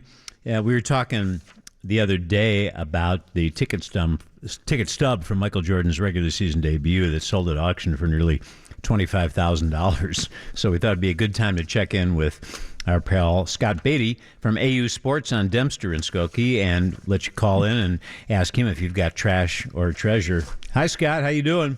Hey, Bob. Good morning. How are you? Oh, about 70% this morning. And wondering about that ticket stub. And was it because of The Last Dance that all the Michael Jordan memorabilia suddenly went up in value? It's a combination of a couple things. Absolutely, that drew the interest up again. It kind of brought it back, 25 years later. But I got to tell you, the shutdown also did a lot for it as well because people are looking for something to do, something to be interested in. This garnered eyeballs from all over the country, people remembering Michael Jordan's career. So the interest in the Jordan memorabilia, in fact, the Bulls, period, Pippen, Rodman, all of them, people have been looking for something to do. Sales of Jordan and Pippen, Rodman, the Bulls have pretty much tripled across the industry.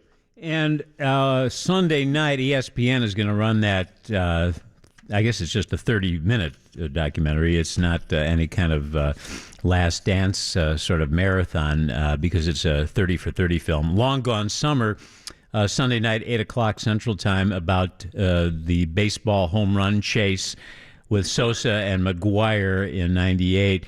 So does that mean the baseball memorabilia that has anything to do with that is going to skyrocket? I don't think it's going to have the same impact as The Last Dance did. I mean, The Last Dance was an event. But it's bound to make more interest in Sammy. I think Sammy's gotten a raw deal over the years. I think people want to go back and remember something happy, especially now. So I expect there'll be a little uptick in Sosa stuff, but not like Jordan. Department of Corrections just checked in. That's a 2-hour documentary that's on ESPN this Sunday night at 8. 2 hours. Long Gone Summer. All about the Sosa McGuire home run race. Well, people are already lined up. You want to take some calls and answer some questions from folks who have been doing a lot of cleaning and uncovered memorabilia, and they want to know if they've got trash or treasure. You ready, Scott? I suppose I am. All right, here we go. Mark, you're first from Buffalo Grove. What do you got? Hey, guys, good morning. Before I get to my treasure, real quick, Bob, your comment about doing a remote from New Zealand, you do know it's the dead of winter down there right now, so don't show up in your Tommy Bahamas. Note to self, scratch plans for New Zealand remote. Thank you for that. So my treasure is I have a baseball signed by Stan Musial, and I took that ball and presented it to Kerry Wood at a charity event, and he reluctantly signed it. So one ball, two greats of two teams that don't like each other. Before Scott tells us if you really do have a treasure there, why was Kerry Wood reluctant to sign it? Oh, he was, jokingly, because it had a Cardinal signature already on it. Oh, sure. Got it. Scott? Actually, I'm going to say that having Wood sign it was actually not a good idea. Single-side balls by Hall of Famers hold more worth if they are just by themselves. Adding Kerry Wood to the ball takes away from the Musial autograph. Having Musial on the ball takes away from the Kerry Wood autograph. If you're going to get autographs, I suggest people single-signed or team-signed or theme-signed. There you go. There you go. Well, it wouldn't be worthless. It wouldn't be exactly trash, would it, Scott? No, but it's actually trying to find the right home for something like this. Like he said, it's a Cardinal and a Cub. Got it. Find somebody who will accept both of those autographs on the same ball. Thanks for calling, Mark. Appreciate you listening, and thanks for steering us clear of New Zealand there. Hi, Mark. Good morning. You're on.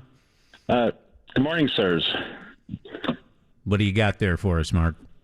I have two questions. One, I have all kinds of stuff from the Chicago Olympic, especially the first letter from the Olympics from Chicago. And they actually won the Olympic bid. And two, how do you preserve your treasures? How do you preserve letters? How do you, that's my questions. Thank you very much. All right. Thanks, Mark. Go ahead, Scott. Any Olympic kind of stuff is a very niche market. It's definitely worth something. It's finding that thing. Generally, when we do larger shows, there's like a special section where people are dealing strictly in Olympic items. So there's a market for it. You just got to find it. As far as preserving stuff, I always suggest using a company called Ultra Pro. They make great protective plastic for anything, for cards, for letters, for programs, magazines, etc., etc. And you can find them at pretty much any hobby store. Thanks for that, and thanks for the call. And here's Pat from Algonquin. Go ahead, Pat. Hey, Bob. How are you? All right. So I've saved, after each one of the Bulls championships, I saved the newspaper the next morning and framed them up. The first three championships were the Sun-Times. The next three were the Daily Herald. And just wondering what the increased interest in everything Jordan, if I'm sitting on a gold mine or I should use them to start a fire. Trash or treasure. And we all have old newspapers around, and we all wonder about that. I would call it personal treasure. What you did, everybody did. Everybody went out the next day and bought the newspaper. If you've got them framed up, they make for a great piece for your den, for your man cave, whatever it is. But unfortunately, the papers haven't taken a real big jump. They're still $5 to $10 in most places, sometimes a little bit higher depending. But what you did, everybody did. Did it with the Cubs, they did it with the White Sox, did it with the Blackhawks, did it with the Bulls. All right. Well, we're in my man cave now, so I guess that's I'll leave them there. That's a good place. Good decor. 746. We have so many calls. Scott, can you hang with us a few minutes and we'll get to more? You got it. And the number is 312-981-7200. Trash or treasure, your sports memorabilia. Scott Beatty has AU Sports up there on Dempster and Skokie, and he knows. We'll get back to that in a second here. Let's get some information to you first, like the weather for today, which is going to be nice. Yeah, real nice. Mainly sunny today, Bob. A few sprinkles maybe late in the day, but a high near 80. Clear skies tonight, low down to 60, and then sunshine tomorrow, 77. Cooler again on Saturday, 67 maybe for a high, even cooler than that at the lakefront, and then sunshine on Sunday and a high near 70. We're at 62 now at O'Hare and Midway, 63 along the lakefront, at 61 in Kenosha. Well, will the autographs of Garrett Groshek and Ed Howard be worth someday? They were the first-round picks last night of the White Sox and Cubs, respectively. The Tennessee left-hander, Groshek, comes to the White Sox. Howard, 18-year-old shortstop from Mount Carmel. Meantime, baseball commissioner Rob Manfred says he's 100% sure there will be a season. The Blackhawks have resumed workouts. Several players on hand yesterday for voluntary individual workouts, including Patrick Kane and Alex DeBrincat. And the PGA Tour has resumed play today with the Charles Schwab Challenge in Fort Worth, Texas. Looks like we're starting to see some minor delays pop up back onto the expressways this morning, namely the inbound Eisenhower. It's about 32 minutes in from 390 and 18 from Mannheim, with those delays heading from Mannheim into about Harlem. Minor ones. Inbound Stevenson, 30 minutes in from the Tri-State. It's slow into Kedzie. No delays on the Edens or on the Kennedy or the Ryans so far. Eastbound I-80, though, it's slow into Chicago Street because of an accident. Watch for heavy delays there. Also in Woodridge, at Boughton and Woodward, and in Wheeling at Dundee and Milwaukee. I'm Mary Vandeveld from the IDOT Traffic Center, reminding you to drive responsibly. It really is a matter of life or death.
Chicago Heat has officially arrived. Prepare for whatever the summer brings with a Trane air conditioning system from Apt. There is no name in HVAC more trusted than Trane, and when you buy from Apt, Chicagoland's largest Trane dealer, you know you're getting a guaranteed low price, professional installation, and 24-hour emergency service. Call 847-544-2228 or visit Apt today to learn more about Trane AC products. Apt, pleasing people since 1936. It's 10 before 8. We're chatting with Scott Beatty from AU Sports on Dempster in Skokie, and you can call in and ask Scott whether you have trash or treasure. Scott, I'm wondering about something. I read that Michael Jordan's shoes, a pair of game-worn signed shoes, sold at auction recently for $560,000. How is that authenticated? What's to prevent somebody from faking it? Well, where did they get the shoes from? I did not catch the source on that, but most times you can get provenance on something like that, even from the Chicago Bulls. I've seen plenty of stuff like that, game-issued items. I mean, the Cubs do it now, where they have game-issued items, jerseys, shoes like that they sell for Cubs Care, and they're passing along the authentication for that. And what about ticket stubs? Looking at a text from somebody who says they have 2 unused tickets from the White Sox Burley no-hitter game, any value. in new condition in an envelope. Does it matter the condition of like a ticket stub? That Jordan ticket stub we talked about was reported to be not in top condition. What's the difference? The difference is the way you want to display it. I mean, you don't want any major creases, any kind of paper item. You don't want any major creases. You don't want any pen or pencil markings on it. Obviously, if you're going to buy something like this, a collectible that you hope increases in value a little bit, you don't want any marks on it. You want it in nicest condition as you can get. As far as tickets go, it's mainly a lot of people would fold them and stick them in their pocket. If you can find them without that crease in them, that's much better. Pete from Round Lake has been on hold for a long time, and he wonders if he's got trash or treasure. What do you got, Pete? Good morning, guys. I have a 1952 signed autographed baseball from the White Sox. 1952, unfortunately, not a pennant winner. It's always with signed team baseballs. The two things that are the major factors: how many autographs are out there, and what did the team do during the season. Most team balls from like the 50s for the White Sox, I mean, they're worth a few $100 depending on condition. That's another big thing. Okay. But if it had been the 59 Sox, or it had been another pennant-winning team from the era, would have been worth a lot more. That's generally what it is. The better the team, the more the ball is worth. Okay. Thanks for the call. Appreciate you listening, sir. And Sharon is in. Where are you calling from, Sharon? Belvedere. Belvedere. All right. What have you got? Hi. Good morning. I have a Michael Jordan 1992 basketball card from the, I guess, the Olympics. It says 1992 U.S. basketball team, Michael Jordan, NBA hoops card. Worth anything, Scott? Unfortunately, no. During the late 80s and early 90s, they mass-produced cards, especially that company Hoops. They're one of the main culprits. The early 90s for basketball were like I call it like the crime era. They were just putting out so many cards, they were robbing people. And now, this many years later, there's just a ton of them out there. And there's Jordans. There's just hundreds of different Jordans, same years, same type. It's probably only worth a couple of dollars, unfortunately. Well, I guess you got some nice-looking trash there, Sharon. Right. I also have one more thing. I have a basketball. It's a Spalding that was given to us as a gift with a certificate of authenticity by Nico Sports. What kind of basketball? Is there an autograph on it? There's no autographs. It just has the listing of all the wins. I would guess trash, right, Scott? No, those are nice to display. If it's got, like she said, a listing of all the wins during the 72-10 season or during maybe one of the playoff seasons, commemorative balls like that can draw some money. It's not complete treasure, but it's certainly not trash. Appreciate the call. Thanks for listening, Sharon. Becky from Champaign, your turn. Go ahead. Hi. Hey, I have a personalized and autographed picture from Ernie Banks from 1977. Okay, for autograph-wise, the year never matters. It doesn't matter what year somebody signed a piece. Second of all, Ernie Banks signed a ton of stuff. After he retired, he worked for the Cubs. He worked for the Cubs for the rest of his life. He was a team ambassador. His job was to sign autographs. So, and also the personalization. Personalization on a photo, a ball, anything does take away from the value because it's to you. It's to a certain name. Any person you're going to want to try and sell it to might shy away from it because of that already. So it does draw the value down. And again, I'm going to say this one isn't trash, but it is not treasure either. There you go, Becky. Well, it's treasure to me, so thanks so much. Exactly. And sometimes that's all that counts. Colleen is in Countryside. And what's your question, Colleen? Colette, Hi, sorry, go Colette. ahead. Yep. And I have an autographed baseball signed to my husband, Jim. To Jim, happy 41st birthday, Carlton Fisk. I would put that in the same category as the Ernie Banks ball. Again, personalized, but personal treasure. Definitely personal treasure. Okay, I got one more thing. It's a Sprint Yellow Pages telephone book, 1997-98, with Ron Harper on the cover. Worth anything? I've never seen that, or I don't remember seeing it. I would It's say a local, that you local have to Yellow find a very- Pages, Brookfield, Countryside, Hotchkiss, LaGrange. You have to find an awful hardcore Bulls fan to looking for something like that. Right. All right, guys. Thank you so much. Appreciate you listening. And Scott Beatty is at AU Sports Memorabilia, 6006 Dempster in Morton Grove. I keep saying Skokie, but it's Morton Grove. And Scott, if people want to continue this with you, how do they get in touch? Best way, you could just go ahead and email us. It's just the name of the business. It's AU Sports, AUSPORTS at AOL.com. And again, it's AU because that's the symbol, right? The chemical symbol for gold. Scott, always fun playing Trash or Treasure with you. Talk to you soon. Bob. All right, take care now. Take care, my friend. News is Bye. coming up in just a couple minutes from the Northwestern Medicine Newsroom, and then Dean Richards' Entertainment Report.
Controversial social media post prompts an investigation. Garrett Crochet and Ed Howard, future stars for the White Sox and Cubs. In business, global stocks are mostly lower this morning. U.S. futures are pointing toward a sharp loss on Wall Street open in about a half an hour. Dow futures are down 900 points. And we saw another 1.5 million Americans file jobless benefits over the last week. Now let's get an update on WGN traffic with Mary Vandeveld. And traffic is sponsored by CVS. The Eden's looking great. The inbound side of the Kennedy. Some minor delays are approaching Ohio. It's about 22 minutes in from O'Hare. The inbound Eisenhower at 32 from 390. A little slow into Harlem, 18 from Manheim. Inbound Stevenson slows down from Kedzie most of the way in, 24 minutes from the Tri-State. Dan Ryan, no problems, along with the Bishop Ford and 57. Eastbound I-80 at Chicago Street. We still have an accident there. It's jammed up from Larkin to Chicago, an accident in Downers Grove at Belmont, and 63rd also in Woodridge at Boughton and Woodward. CVS Pharmacy delivers, and right now, to meet the needs of the current health situation, they're offering free 1 to 2 day delivery of prescriptions and other store essentials. Visit CVS.com or call your local CVS pharmacy to get started. Restrictions apply. I'm Mary Vandeveld from the IDOT Traffic Center, reminding you to drive responsibly. It really is a matter of life or death. Now the forecast from the WGN Chicago Weather Center. Here's meteorologist Morgan Kolkmeyer. Good morning. We start out anywhere from 13 to 22 degrees colder than what we had yesterday morning, which means it's comfortable for a nice change of pace. We've got temps this morning in the 50s and 60s, and we'll see high temperatures right around 80 degrees as we head into the afternoon hours. West winds, I think, are strong enough to fight off any lake breeze that tries to develop. So those 5 to 15 miles per hour today, allowing us all to hit near that 80 mark.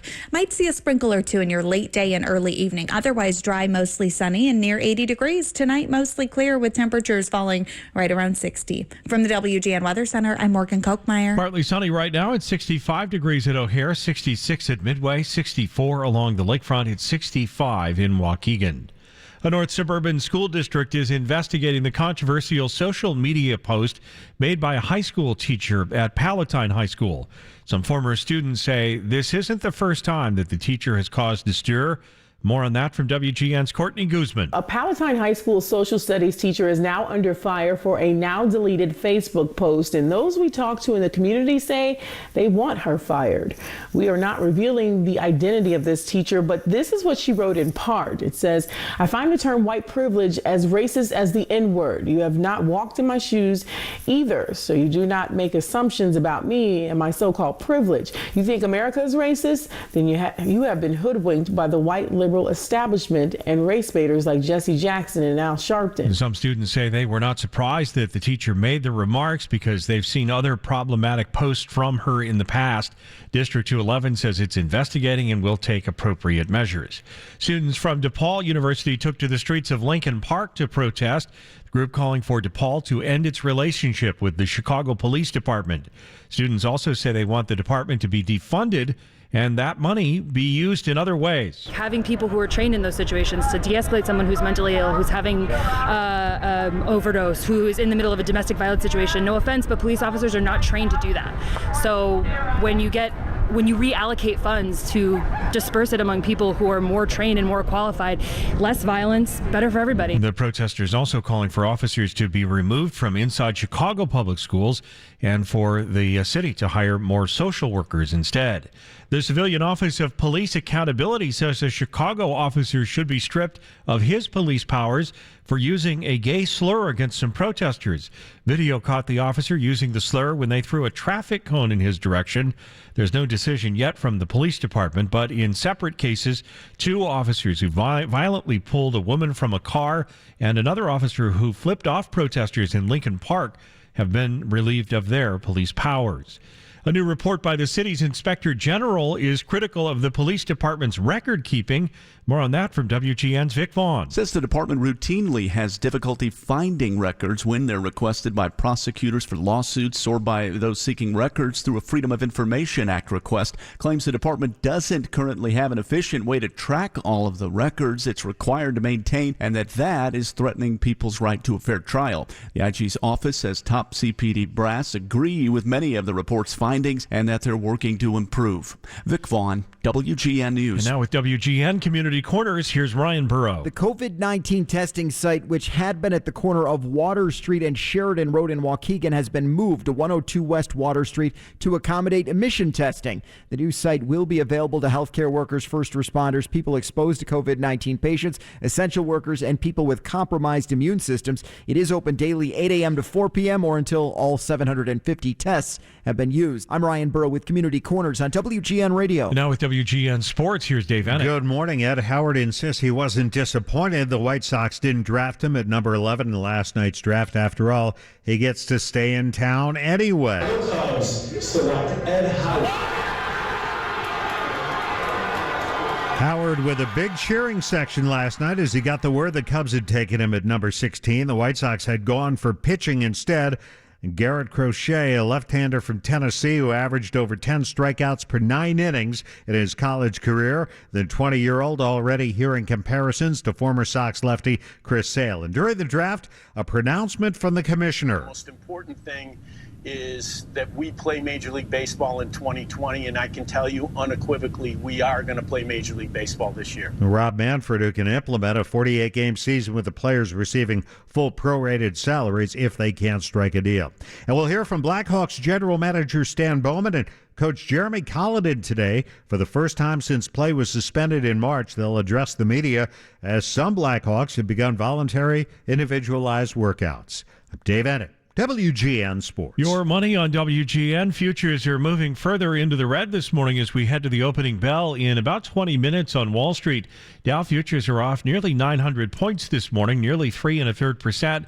S&P futures are off nearly 2.5%. NASDAQ futures off about 1.5%. More than 1.5 million more workers filed unemployment claims last week. The 1.54 million first-time claims were 355,000 fewer than the week before. This is the 10th straight week of declining claims, but it still reflects a stunning exodus of Americans from the workforce because of the coronavirus pandemic. Illinois reported 44,814 new claims.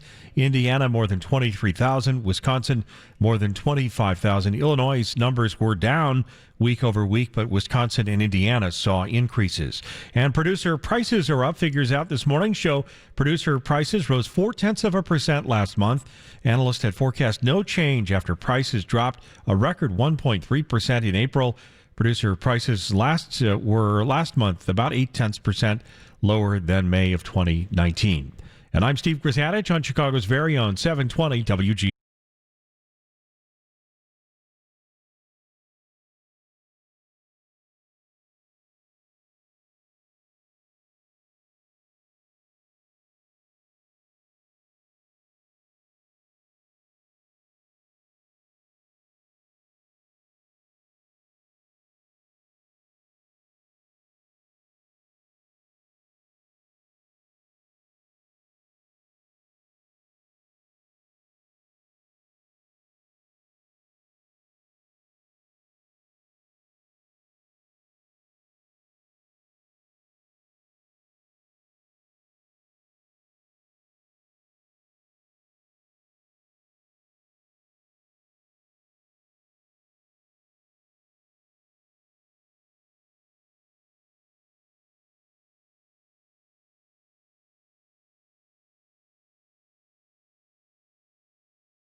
Summer sun's calling my name. I hear you now, I just can't stay inside all day. I gotta get out, give me some of those rays. It's 10 after 8. I think that's something from Joe's record collection. Joe, where'd that come from? Well, the Brady Bunch continues to be one of the best shows ever. I must confess that I was not a Brady Buncher, but that's a nice day for this song, I guess. Cooler, less humid, Welcome to the world on Thursday, June 11. Hi, Dean. I believe this is the episode where the Brady Bunch went on a talent show and sang this very inspiring song, Sunshine Day. I must have been studying for my philosophy test that day. Sorry, I missed it. Yeah, I'm pretty sure that's not what was going. You were otherwise distracted, but maybe not with that. I remember I had Barry Williams of the Brady Bunch on the radio show many years ago, and I opened the segment playing that, and his eyes start literally spinned into the back of his head like a machine at one of the casinos. Did he not approve of that? He did not. Oh. He was not. I never understand why guys who are best known for something in the past, and then they try to. They pretend like it never happened. From that. I know. Yeah. Oh. Yeah, people work all their lives to be known for something. Yeah. Let's talk about the movies. Now, AMC Theaters is setting a date to reopen. How are you going to feel going back into a movie theater? Even, I know you go to screenings where there are just a few people, but even that, do you wonder about that? Yeah, I do. But I feel a little better because at least we're getting some details now of how this may work. This is very interesting because just last week, AMC Theaters, the biggest movie theater operator in the world, posted a $2.4 billion loss in the first quarter. They said they might close permanently, and now they're setting a target date to reopen their theaters. So, I guess the ship is somewhat righted. They're setting a date for July 17th for when Christopher Nolan's new movie Tenet opens. Disney's Mulan will follow on July 24th. But this is apparently how it's going to work inside the theaters. There'll be limited capacity, 25%. So the theaters are not going to be packed. I feel a little better about that. Groups will be seated 6 feet apart, checkerboard style. So it's not like you're going to have someone in front of you, behind you. It's going to be